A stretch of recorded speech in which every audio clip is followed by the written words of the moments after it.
Do the Niners need another Deebo-Samuel type player? Obviously, because he gets hurt and his role is so critical to the offense. What do you guys think? Another gadget guy? Yes, absolutely. So this is my question. And Deebo-Samuel plays such an important role on the 49ers offense. You've seen him this past year practically single-handedly win games against the Rams.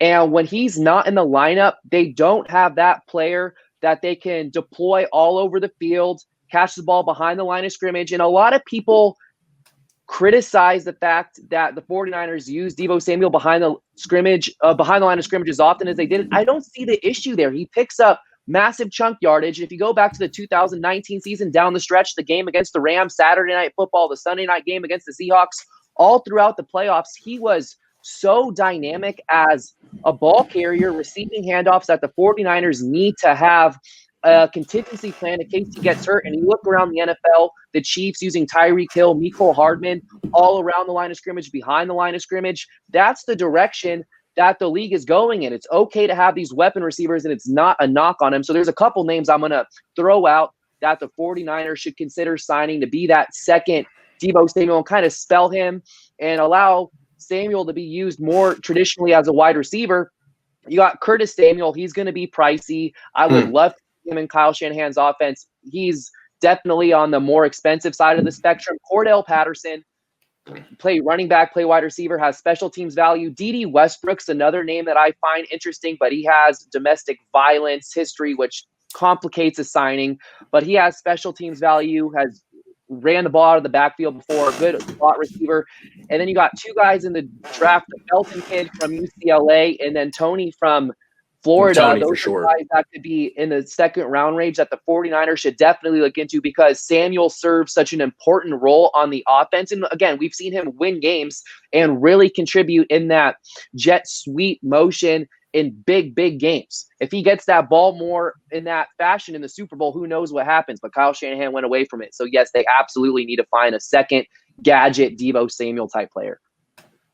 Ideally, yes, they get a second Deebo-Samuel guy, just given his injury history.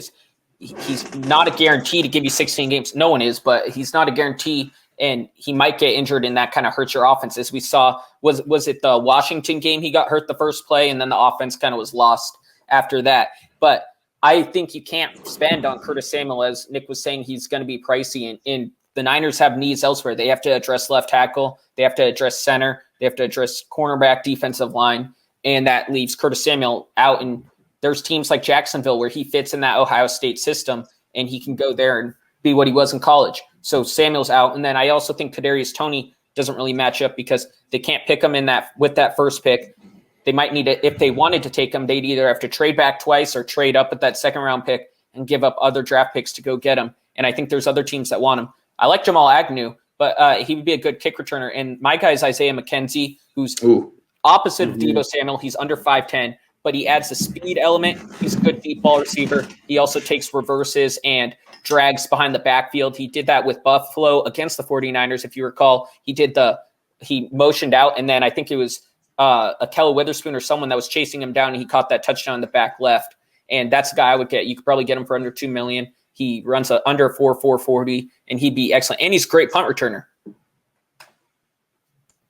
Yeah, I don't think they necessarily need another Deebo type of guy, just because I think, when you look back, they're pretty good without it. I think back is if it's Garoppolo, then it might become a little bit more of a need. If it's some of these other guys, not necessarily, because the offense can run without that type of a player. But let's say they do. I really do like one of the names that Nick threw out with Cordarrelle Patterson. Yeah, because he can do all that kind of stuff. He's been used as a running back at times out of the backfield. He can run all the jet sweeps and all those kind of things. And on top of that, he gives you a guy that can actually return the ball past the 25-yard line. I mean, when was the last time we saw a 49er be able to do that? So that would be a nice pickup if they could get him, for $4 million, maybe $3 million. Yeah, I'm on the Cordarrelle Patterson train. I love that. I do think they need a Deebo-Samuel type player because as long as Jimmy Garoppolo is on the offense, the Jimmy Gimmies are going to have to be an integral part of what they do. And Deebo makes them work. Like no one I've ever seen except for kind of Cordarrelle Patterson. Patterson is similar in the sense that's another guy who is a wide receiver built like a running back. And he can do a lot of the same stuff, not as well as Deebo, but pretty well. And he doesn't have injury history. He plays every game. He's been stuck on the Bears the last 2 years. I think that Matt Nagy is one of the least creative offensive gurus in the league. Give Kyle Shanahan, Cordarrelle Patterson, and if for nothing else, for special teams. As Jack pointed out, the guy can return it past the 25. He averages 29.8 yards per return for his career. Last year it was 29.1 last year. He returned he had 1,017 kickoff return yards. Like, for no other reason, bring him back from that.